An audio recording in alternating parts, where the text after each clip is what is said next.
Tuz hayot manbaimi? Tuzsiz ovqat ta'msiz, lekin tuzli ovqat zaharlimi? Har kuni eshitamiz. Kam tuz ye, qon bosiming ko'tariladi, go'rdan unoq bo'ladi. Ammo to'xtang. Asosiy savol: tanamizga tuz kerakmi? Tuzsiz hayot mumkinmi? Yo'q. Natriy va xlorid tuzning asosiy elementlari. Har bir hujayra uchun muhim.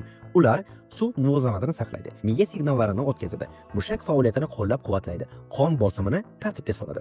Organizmda tuz tanqisligi charchoq, bosh aylanishi, mushakdagi kramplar va hatto ongni yo'qotishga olib keladi. Tabiiy tuzlar Gimalay tuzi, dengiz tuzi, mikroelementlarga boy, magniy, kaliy va sinklarga. Yaponiya va Koreya aholisi tuzli taomlarni ko'p yeyishadi, ammo hamisha dengiz tuzidan foydalanishadi va bu ularning hayot davomiyligiga ta'sir qilgan. BMT tavsiyasi kuniga 5 gram, bir qoshiqdan kamroq. Bir porsiya fast food 2-3 kunlik tuz me'yoriga teng bo'lishi mumkin. Fast food yeyotganingizga e'tibor bering. Tuz hayot manbai, lekin to'g'ri turini to'g'ri miqdorda iste'mol qilsangiz. Ortiqcha shirinlik diabet, ortiqcha yog' semizlik, ortiqcha tuz gurda va yurakka zarba.